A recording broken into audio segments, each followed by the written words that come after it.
Saludos amigos, saludos, muchas gracias por estar con nosotros en su programa Tiempo Medido, Peña de la Democracia en la República Dominicana. Gracias por darnos ese privilegio de estar con ustedes, o sea que intercambiamos con ustedes información, orientaciones, comentarios, en un programa que es Peña de la Democracia en la República Dominicana. Este programa es defensor del espacio democrático dominicano, visto en su mayor amplitud, en sus aspectos de justicia social, de redistribución del ingreso público, de dignidad para todos los ciudadanos. Y ahora yo voy a comentar con ustedes para que ustedes vean cómo marcha el mundo, que ustedes vean, ustedes observen por qué yo digo que la República Dominicana tiene una fortaleza en sus instituciones políticas. Miren a Colombia, la desgracia de nuestros hermanos colombianos en este momento. Pasan de 250 muertos. Hay más de 1.300 heridos y decenas de edificios colapsados, centenares de viviendas destruidas y decenas de desaparecidos. El presidente de la Espriella, este terremoto en Colombia pasó con 3 días ya, solamente 3 días de haber sido juramentado, ocurre esta desgracia, que tiene una amplia zona de Costa Rica en condiciones de estado de emergencia, la emergencia nacional en Colombia. Ustedes saben lo que hace este señor Abelardo de la Espriella. Bueno, que no acepta hasta este momento, quizá la misma situación le haga cambiar de opinión, no acepta la ayuda internacional en toda su amplitud, como lo hizo Venezuela, como lo hizo España con las inundaciones en Valencia y con los incendios forestales que sufrió hace poco. Y como lo hacen todos los países del mundo que reciben la ayuda, no porque no puedan en sí mismos afrontar una desgracia, sino porque esa es la solidaridad internacional. Eso es lo que nos hace a nosotros verdaderos ciudadanos del mundo. Pues de la Espriella solamente aceptó ayuda global, porque ayuda en alimentos, que es todavía, si él cree que la ayuda desdice de la capacidad y que tiene Colombia para afrontar este tipo de situación, el entregar alimentos debe conllevar mayor, quizás desde ese punto de vista que plantea el presidente de Colombia, debe llevar mayor acciones de vergüenza, porque uno dice, bueno, es que aquí no hay comida. Pero no es así. Es que en un momento determinado se interrumpen cadenas de producción, cadenas de distribución alimenticia, a consecuencia de la misma desgracia, y por eso la ayuda es para suplir un momento de interrupción que ocurrió en Venezuela, que ocurrió en cualquier parte del mundo donde ha habido este tipo de tragedia. Bueno, él nada más aceptó ayuda de ese tipo, ayuda en equipo técnico y operativo de Estados Unidos y de Argentina. Después dijo que no, que si querían mandar avituallamiento, que lo manden, pero además no les respondió a ninguno de los países. México, que es el país que tiene mayor experiencia en afrontar este tipo de situaciones ocasionadas por terremotos, la presidenta de México inmediatamente integró brigadas, como lo hizo con Venezuela, ayuda. Está esperando todavía que el nuevo presidente de Colombia le diga sí o no, porque hay que tener mucha miseria humana para comportarse de esa manera. La República Dominicana, aquí todos nosotros los dominicanos, todo lo que vamos a poder hacer, se habilitó un centro de obtención de ayuda para Colombia, consistente fundamentalmente en productos enlatados. Bien. Pero fíjense que si de la Espriella no le dice que sí, no va a aceptar nada, y sin embargo ya hay activos de situaciones de anarquía, porque en una esquina, por ejemplo, donde está la desgracia, aquí se da la solidaridad del pueblo colombiano. El pueblo colombiano es un pueblo valeroso, es uno de los pueblos de América Latina que debemos sentirnos más orgullosos, los que tenemos el privilegio de habitar este continente. Y ese pueblo, habían 500 personas en una línea, ¿no?, de destrucción, que sacaban los trozos de cemento y se lo pasaban en una fila interminable, uno a uno, al otro, al otro, al otro. Y ahí pudieron rescatar a una señora con un niño. Pero al otro lado estaban los equipos sofisticados de Estados Unidos, de otras partes, con maquinaria. Entonces, eso da una situación de iniquidad en el movimiento de lo que pasa. Nadie, ninguna de la prensa importante del continente ha reflejado ni ha dicho que hay algún tipo de pleito con el gobierno porque no atiende a tal o cual cosa. No ha pasado mucho tiempo, todavía están tratando de rescatar personas vivas dentro de los escombros, pero tampoco lo van a hacer, porque sí, en Venezuela, a los 5 minutos de la desgracia, inmediatamente se dijo que el gobierno no estaba atendiendo eso, que eso estaba que manga por hombro, que aquí no había venido nadie, que no hay maquinaria. Venezuela aceptó de Estados Unidos, de China, de todas partes aceptó de buen agrado la solidaridad, que no es otra cosa, no es limosna, es solidaridad. Ahí está el embajador de China en Bogotá, en Colombia, tuvo que poner un mensaje de Twitter diciendo: señores, si ustedes le pueden hablar con el gobierno de que nosotros queremos ayudar, que nos diga qué desean, en qué podemos ayudarlos. Si alguien le puede decir, porque le niegan hasta la capacidad de poder conversar con una embajada, con la representación de un país. Entonces, así no.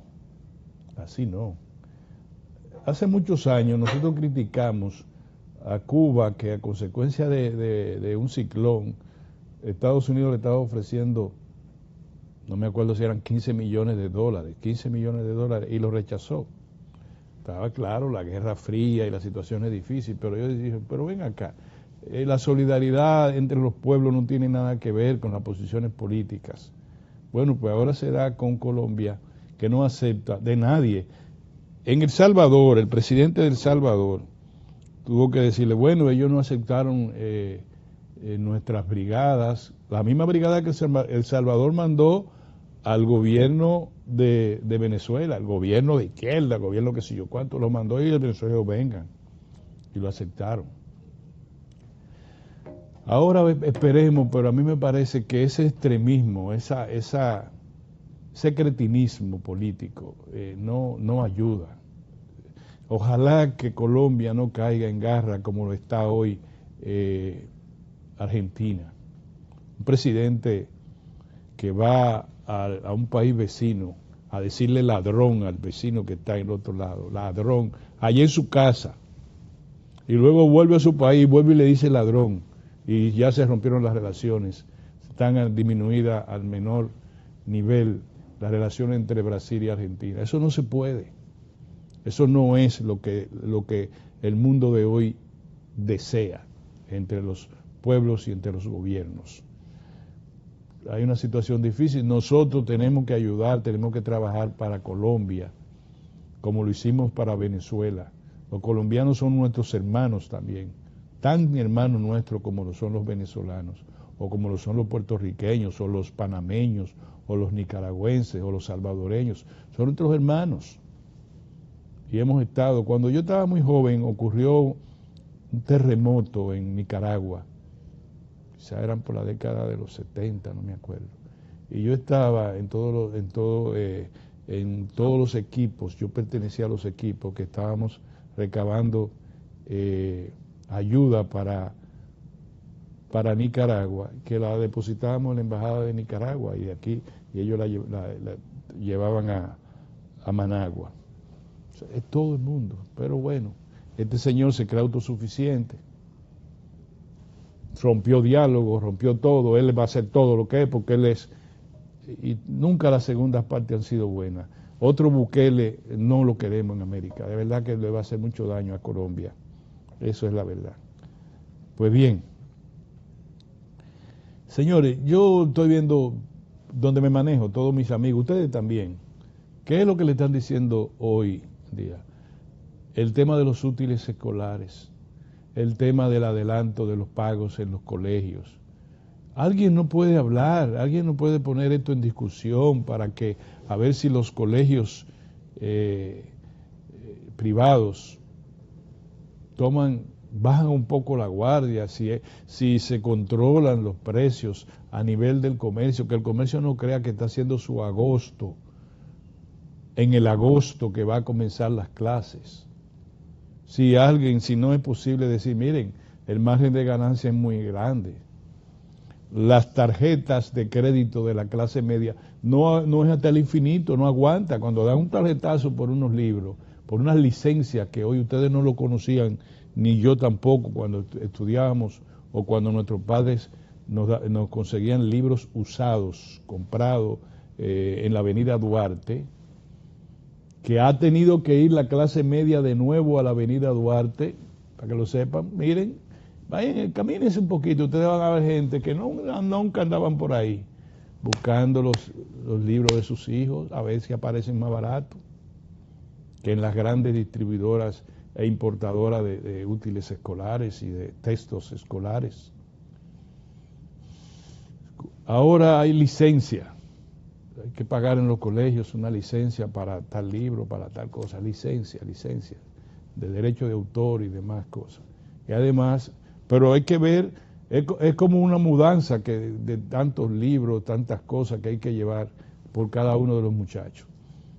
3 muchachos es duro, 4 muchachos es mucho, 2 muchachos todavía es bastante, y hasta un solo duele, porque es que esa tarjeta no llega para tanto. Pero no se oye nada, no pasa nada, y no debe ser. Quien habla ya no tiene que comprar libros. Mis 2 hijas, y a propósito saludo a Kirsis, que estaba en una cirugía y ya está muy bien, gracias a Dios, va para la casa.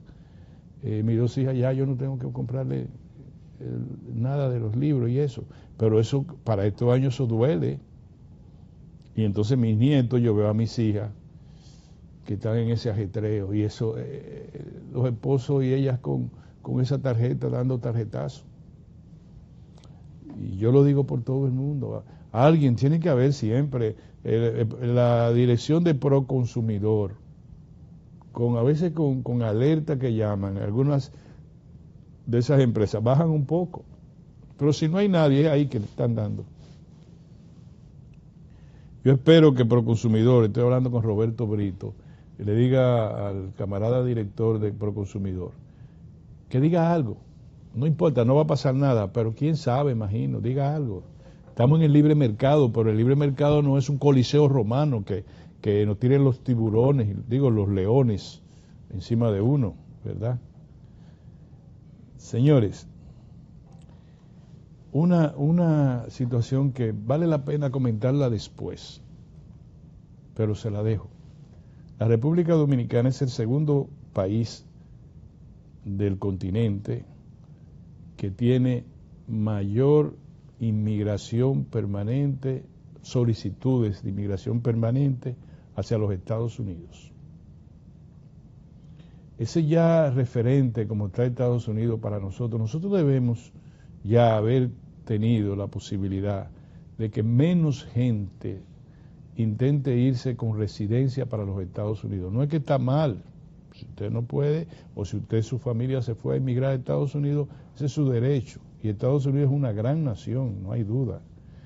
Probablemente nosotros tenemos la nación receptora de inmigración permanente, no de inmigración de indocumentados, de mejor nivel, solo superado por Europa, porque Europa son 17, 18 países que usted puede circular con ellos una vez usted tiene residencia en uno de esos países. Muchos dominicanos viven en Italia, viven en Suiza, viven en los Países Bajos, viven en España,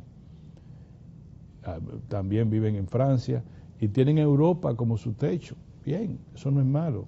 Pero cuando se tienen que ir y uno ve que le dicen 54.000 solicitudes este año de migración de residencia para Estados Unidos, es la segunda mayor del continente. Pero en el año pasado, no, en el 2024, 69.630 dominicanos emigraron a Estados Unidos para no volver. O sea, para volver entonces al revés aquí de temporada, porque van a residir en los Estados Unidos. 69.630. Y esto a pesar de todas las restricciones que ha impuesto el Departamento de Inmigración y la Casa Blanca para este tipo de inmigración permanente en los Estados Unidos. Ahora, yo quiero decirle a ustedes, miren cómo marcha el mundo, queridos amigos y amigas, miren cómo marcha el mundo. El presidente de la primera potencia mundial, económica, militar, tecnológica, que son los Estados Unidos, o es los Estados Unidos de América. El presidente actual, el presidente Donald Trump, viajó a Turquía a la sesión del Consejo de la OTAN, de la Organización del Tratado del Atlántico Norte. Fue una reunión provechosa para el presidente Trump porque logró reconciliarse con muchos líderes de Europa, donde había muchas situaciones difíciles con el liderazgo europeo. Y ahí cuando va a salir de Turquía, de Estambul, o de la ciudad donde se estaba realizando esta cumbre, el presidente Donald Trump dice que se va a ir en el avión viejo. Tiene dos aviones, Air Force One, dos aviones presidenciales. Uno, el que usa por varios años, está utilizando los jefes de Estado de Estados Unidos, y otro que se lo regaló el país me voy a acordar ahora. Se lo regalaron, y él entra al avión, y por la otra puerta entra a un furgón donde para llevar vianda, alimentos, no sé, y ese furgón secreto lo lleva hacia otro avión más pequeño, un avión militar, un avión regenteado igual que Air Force por la Fuerza Aérea de Estados Unidos. Se va en ese avión, y el otro avión sale con periodistas y funcionarios del gobierno, que es el que sirve de señuelo ante una denuncia creíble por la inteligencia de los Estados Unidos de que podía ser objeto de un atentado criminal. Entonces, el avión donde va el presidente y el avión viejo se van a una estación de Estados Unidos en el Reino Unido. Y ahí, entonces el presidente Trump ahí pasa al avión nuevo, dijo que se lo fue a enseñar a la fuerza, a las tropas que están acantonadas en esa base militar estadounidense en el Reino Unido, dijo él, pero en realidad era para salir del avión que podía haber sido objeto de un atentado por parte de Irán, de algún comando iraní. Entonces, ¿qué se debate hoy en Estados Unidos? Bueno, que el presidente Trump dejó ir a los periodistas en un avión que pudo haber sido objeto de un atentado, y a personal de la Casa Blanca, del entorno presidencial. Si le hubieran dado un bombazo, un misil de eso a ese avión, hubieran muerto muchos periodistas que retornaron en ese avión. Y el presidente Trump salió en secreto, como se puede ver, ese camión que ustedes ven ahí, ese furgón, ahí montaron al presidente y lo llevaron a otro avión. Claro, las razones de seguridad es, el presidente, el servicio secreto de Estados Unidos manda al presidente. Si le dicen que no puede ir en ese avión, no puede ir en ese avión. Lo sacan de ahí y lo pusieron en otro avión. Lo que la gente llama la atención en Estados Unidos es que dejaron a los periodistas en el avión que le podían tirar un bombazo. Estamos hablando de la nación más poderosa de la Tierra. El presidente tiene que salir en secreto, meterse en un furgón y un contenedor y salir y llevarlo a otro avión hasta el Reino Unido, donde cambia y llega a Estados Unidos en el Air One, el avión principal el avión presidencial. Pues así es. Eso quería yo decírselo a ustedes para que se den cuenta cómo marchan las cosas, que todavía, siempre se lo he dicho a ustedes, los ataques, el bombardeo de Israel y Estados Unidos contra Irán se perpetraron, se iniciaron bajo la premisa de que Irán no podía construir una bomba atómica. Hoy, 5 o 6 meses después, lo que se está discutiendo es el estrecho de Hormuz, un callejón de mar por donde transita el 20% del petróleo mundial. Que al lado, en la costa, al lado está Irán y al otro lado está Omán. Y Omán e Irán se han llegado a un acuerdo para que por el estrecho de Omán tampoco puedan pasar, porque ahí están los hutíes, una milicia pro-iraní que también ya le tiraron un cambombazo a un avión, a un barco que parece que no tenía nada que ver, pero los hutíes dicen que transportaba equipos militares y otra vez vuelve el lío. Y entonces por el estrecho de Hormuz, Estados Unidos dice que todo está bien, que tiene el control, pero no tienen el control. Al menos no, las aseguradoras de las decenas y decenas de barcos tanqueros que deben pasar por ahí, dicen que no van a darle seguro a un buque, por lo menos no a un precio barato, que pueda ser bombardeado por Irán, por esa zona o por los hutíes. Entonces tenemos que el petróleo se mantiene alto. Todo eso es para que ustedes vean el entorno internacional. Pero ahora yo les digo, ustedes sabían, Corea del Norte ha comenzado a probar nuevos misiles. Corea del Norte ha tirado 2 misiles que llaman balísticos de alto alcance desde Corea del Norte hacia el mar de Japón, y ha creado una crisis diplomática y de seguridad con Japón, que dice en su libro blanco, el libro blanco del ejército nipón, señala a Corea del Norte como el enemigo inminente, como el peligro inminente del reino de Japón. Y los de Corea del Norte dicen que Japón se está armando para atacar a Corea del Norte. Pero en Corea del Sur hoy comienzan los ejercicios militares entre Corea del Sur y Estados Unidos. Y Corea del Norte dice que esos ejercicios están diseñados para invadir a Corea del Norte. Pero ya dice el presidente de Ucrania, Zelensky, que Rusia está preparando un tipo de ataque masivo contra Kiev, la capital de Ucrania. Pero Ucrania ya mató 13 civiles en un ataque en una región de Rusia. ¿Cómo es que estamos llevando la situación en el mundo? Por eso, la República Dominicana, quisiera yo decirle a ustedes ahora, no puede jugar a la ruleta rusa.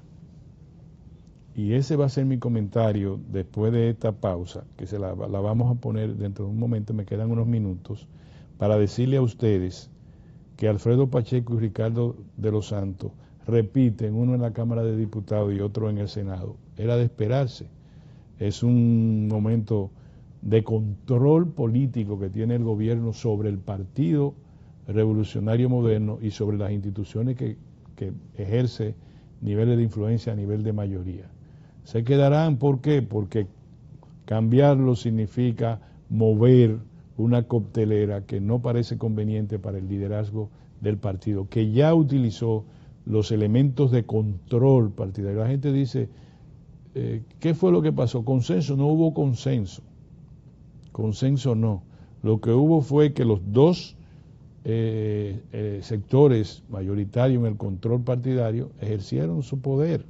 Se pusieron de acuerdo, el dirigido por el presidente Luis Abinader y el dirigido por el presidente Hipólito Mejía, y dijeron: yo voy a la presidencia, tú tienes la Secretaría General. A la otra tendencia que demuestra que tiene algún tipo de fortaleza interna, la de David Collado y la de San Lobatón, pues le damos la Secretaría de Organización. Eso es por voto, aprobado y se acabó. Y lo demás con las masas y la cosa lo dejamos para después. Ahora es control del aparato de poder partidario y del aparato de poder estatal. Nada de que está bien, que está mal. Pues estuvo bien, porque eso era lo que había que hacer en un momento como ese, en un partido que tiene que evitar que se divida. No, ejercemos el control. En un aposento nos dividimos nosotros, toma tú y toma tú, los tres que tenemos el poder. Las masas irredentas, ya veremos qué hacemos con ellas. Entonces, por eso, de eso se desprende que se quede igual todo. En el Senado de la República y en la Cámara de Diputados, ejerciendo el poder, porque son mayoría en esos hemiciclos. Y ya. No hay que hablar de que, la gente, yo no creo que los partidos de oposición estaban esperando otra cosa, porque si hubiera sido la Fuerza del Pueblo hace lo mismo, y si hubiera sido el PLD hacen lo mismo. Eso se llama ejercer el control partidario en un momento en que no se pueden abrir las compuertas porque se puede inundar todo el espectro político y del gobierno a consecuencia de un desborde de ambiciones que no pueden controlar lo que hoy dominan el gobierno y dominan el Partido Revolucionario Moderno. Nos vemos en un momento, señores.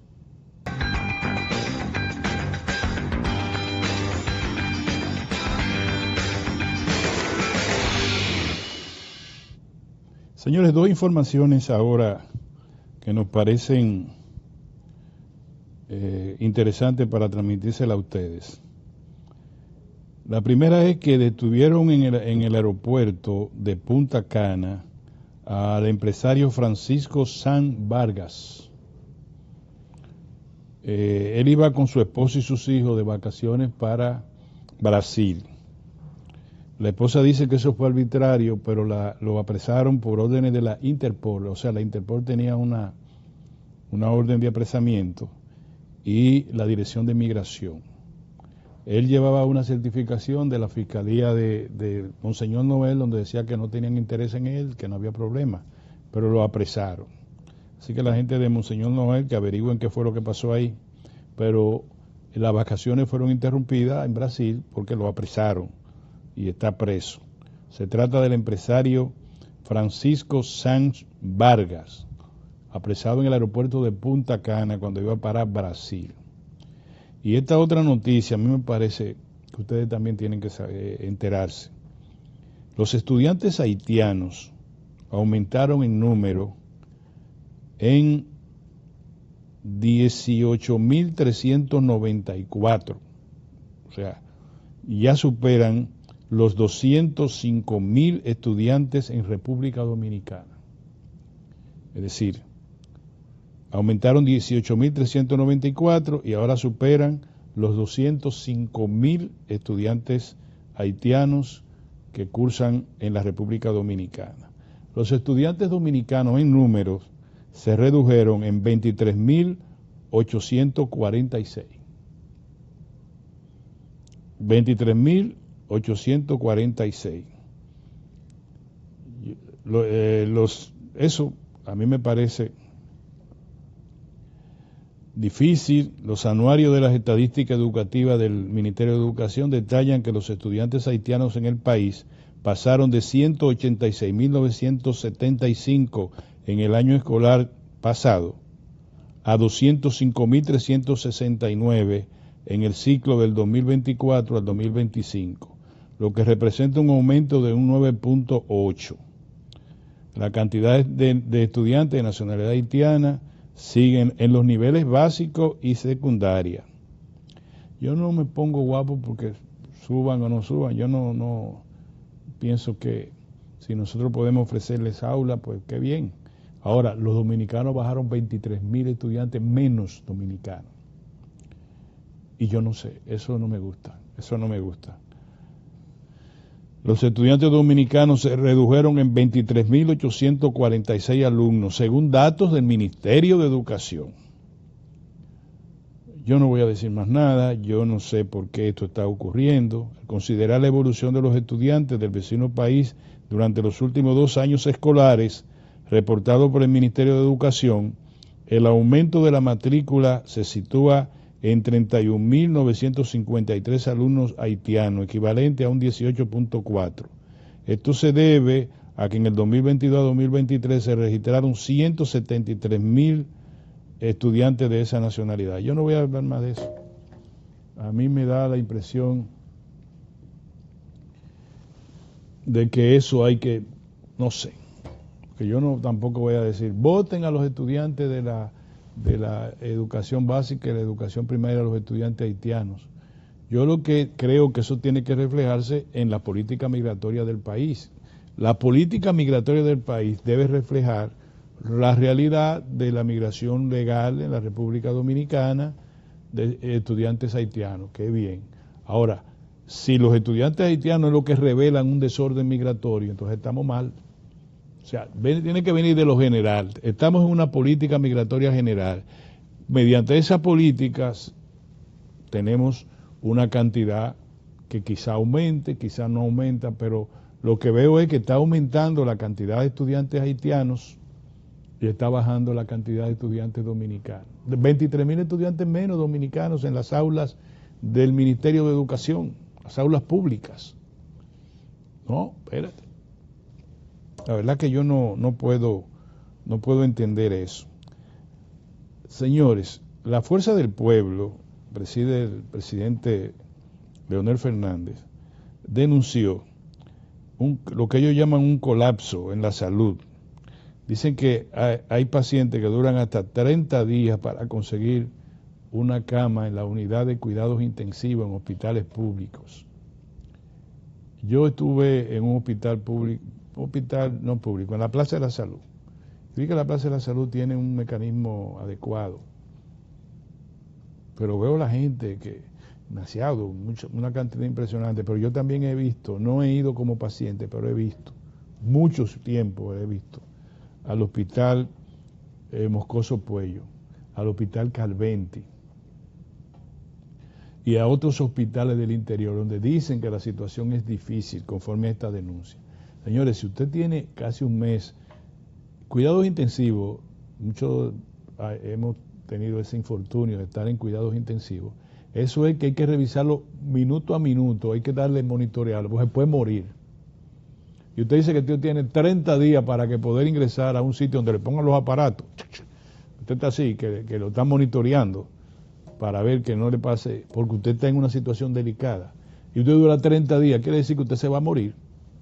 Por eso yo traje me hago partícipe de esta denuncia, para que si eso está ocurriendo, el gobierno sepa de que no están hablando solo de que faltan camas, de que la situación es difícil, de qué sé yo. No.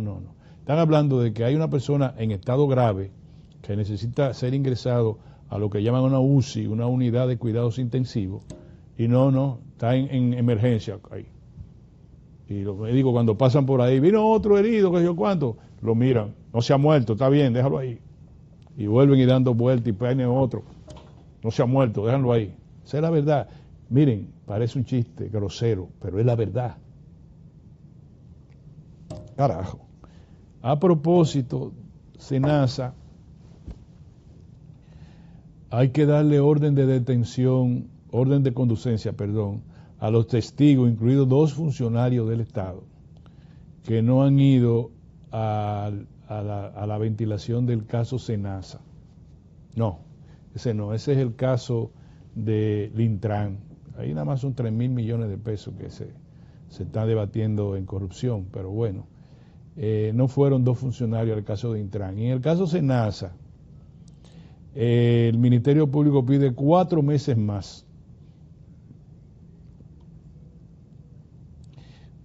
Pero se supone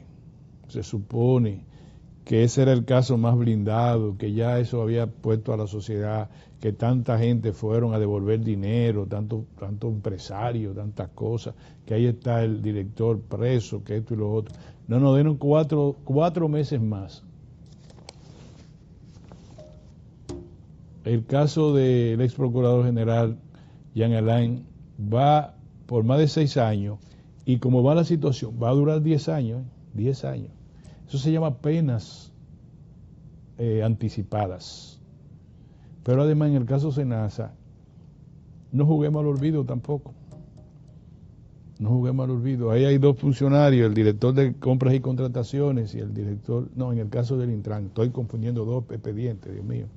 En el caso del Intran, el director de compras y contrataciones, no, que yo tengo un problema, que yo no puedo, que ya yo había unas cosas. El director del Intran dice que tiene que ir a Cleveland, y el otro dice que tiene un tema de contrataciones. La jueza dijo, todo el que sea debidamente notificado en la próxima audiencia tiene orden de conducencia, quiere decir que la policía judicial lo va a ir y lo va a apresar y lo va a conducir al tribunal. Ojalá que así sea, no importa quién sea, la justicia no puede cogerse de mojiganga.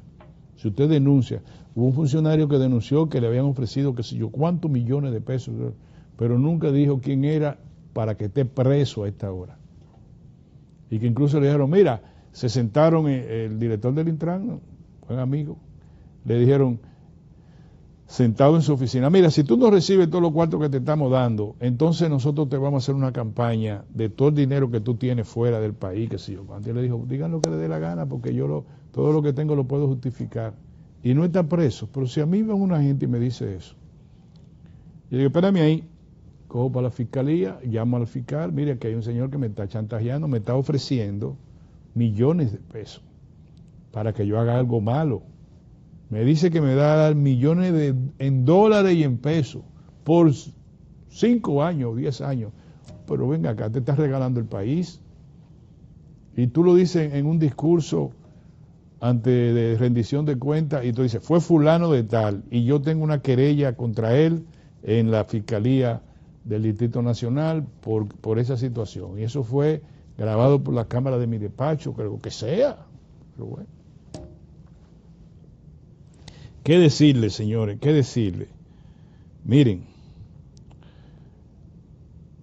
ahora le voy a hacer el comentario en esta parte. El comentario es bajo una pregunta.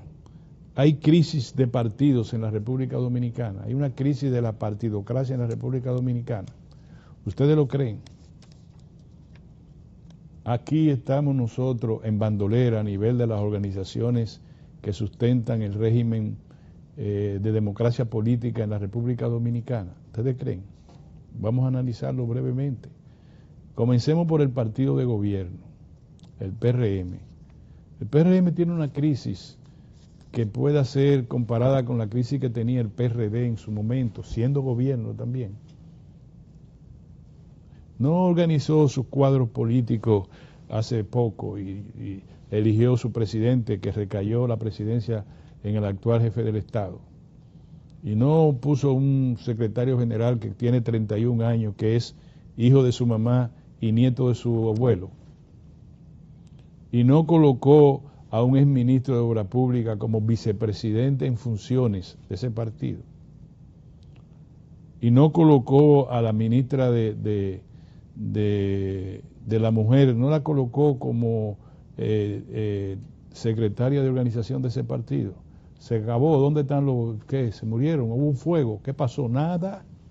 Ese partido siguió su rumbo como una de las del trípode partidario que sustenta en términos fundamentales la democracia dominicana. ¿Qué pasó con el Partido de la Liberación Dominicana? Se acabó, se murieron todos, hubo una peste, se volvieron locos. No, ahí están. Es un partido que tiene representación en la Cámara de Diputados, que fue durante 20 años gobierno y que está ahí, que sobrevive. Tuvo un 15% en las votaciones de las elecciones pasadas y y está juramentando gente, está trabajando, y su líder es un expresidente de la República que está ahí en pleno ejercicio y facultades y está trabajando. O sea, bueno, ese es un partido que forma parte del trípode que sostiene la democracia política dominicana. Ahí está el partido más joven de los tres, el partido Fuerza del Pueblo, liderado por el expresidente, 3 veces presidente de la República, el doctor Leonel Fernández, hombre de grandes luces. ¿Está creciendo? ¿Se está cayendo? ¿Se está muriendo el partido? ¿O qué ustedes piensan? La democracia política dominicana es hoy tan fuerte como antes. Y cuando no era tan fuerte, la madurez del liderazgo político dominicano puede establecerse con la crisis del año 1994, cuando este país estuvo a punto de reeditar una guerra civil. El liderazgo compuesto por el presidente Balaguer, el doctor Peña Gómez, y en ese momento, en un tercer lugar distante, el profesor Juan Bosch, encabezado fundamentalmente por el nuevo liderazgo del entonces PLD unificado en ese momento, lograron producir no solamente un acuerdo político que evitó una gran crisis, incluso a partir de una primera propuesta del presidente Balaguer al doctor José Francisco Peña Gómez, que en paz descanse, que se señalaba que se dividirían en 2 años cada uno. Y el doctor Peña Gómez estuvo de acuerdo, el licenciado Estoy de Camp estuvo de acuerdo, y cuando fueron a la dirección del partido, la otra mayoría dijo que no, que Balaguer engañaría a Peña Gómez, y no se dio esa solución.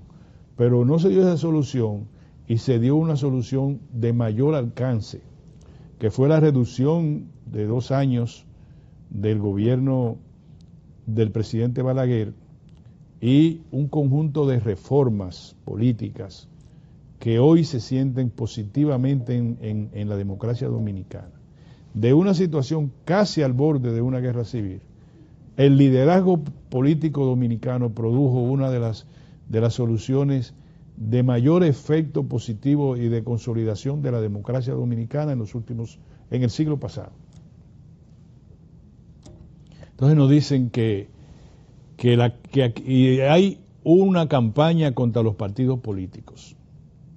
Nos dicen, el padre de uno de los influencers más sobresalientes que hay en el espectro, qué sé yo, como digo, cibernético nacional, dice que su hijo ha conversado con 2 millones de personas en un momento, que tuvo como audiencia 2 millones de personas, y que desde ese momento él entendió que él estaba llamado a resolver la crisis que han creado los partidos políticos. Señores, usted quiere la planilla de la dirigencia partidaria nacional, está en condiciones de seguir sosteniendo el ensamblaje democrático del país. Podemos o debemos, como a ustedes mejor les parezca, cambiar de gobierno, pero la planilla política va a ser la misma. Va a ser la misma no en que van a hacer lo mismo en el gobierno, no. Va a ser la misma en que van a sostener la democracia política dominicana. Hoy por primera vez no, se ha consolidado en la democracia dominicana tendencia claramente definida que no son individualistas, una tendencia de gobiernos que son conservadores, le llaman de derecha también, que quizá la encabece el Partido Revolucionario Moderno, que tuvo en un momento determinado una tendencia de izquierda en el PRD, pero que fueron desarrollando tendencia moderada, yo le diría, de centro ligeramente hacia la derecha. El Partido de la Liberación Dominicana, que en un momento determinado tuvo una tendencia, bajo el liderazgo del profesor Juan Bosch, hacia la izquierda, claramente hacia la izquierda, ha moderado su situación y se convirtió en un partido centrista ligeramente, igual que Fuerza del Pueblo, las dos vamos a ponerlo en el mismo nivel, centrista ligeramente hacia la izquierda. De manera que tenemos las dos versiones que pueden sostener a una democracia con la contradicción que debe existir en una democracia. Uno, conservadores y otros liberales. Y ahí se acabó todo. Entonces nos dicen que se necesita nos trajeron primero a Trujillo. Ustedes se acuerdan el nieto de Trujillo. Ese es, porque aquí tenemos que volver a Trujillo, cuando uno se acostaba en la calle no pasaba nada, y uno tenía una botija de cuarto y no pasaba nada, y qué sé yo cuánto. El pueblo no creyó eso, gracias a Dios. Se dio cuenta que la tiranía de Trujillo fue una tiranía opresiva y opresora, que es embuste. Lo único que tenían un monopolio del crimen también, como tenían un monopolio de la economía. Y luego, ahora nos dicen que se necesita una persona, pero ya no un líder esclarecido, sino un influencer. No importa que sea el que se dice o que sea otro. Yo no me refiero a la persona, no, de ninguna manera. ¿Dónde? Queremos un de la Espriella, que no sabe dónde tiene su nariz. Queremos la Fujimori, la hija de su papá, en Perú. Queremos a Noboa, que tampoco sabe dónde está, el hijo de su papá, que fue presidente también, y que no, hay una anarquía tremenda en el Perú. Queremos todas queremos de verdad una dictadura de derecha como es la de El Salvador, o una dictadura de izquierda como es la de Nicaragua. Queremos gobiernos de caudillos como el que tiene Honduras, o queremos gobiernos de difícil, de ingobernabilidad como el de Guatemala, o queremos gobiernos también extremistas como el de Paraguay, o queremos un gobierno donde aquí cada 4 años de los últimos 60 años se han celebrado elecciones en la República Dominicana, algunas con fraudes, la mayoría limpias, y ha habido cambio de gobierno o confirmación de gobiernos. O nosotros queremos retrotraer a la democracia dominicana, y con esto termino, a los tiempos de Trujillo. Ustedes saben que Trujillo emergió en medio de una situación anárquica en el orden político. Eso es lo que queremos.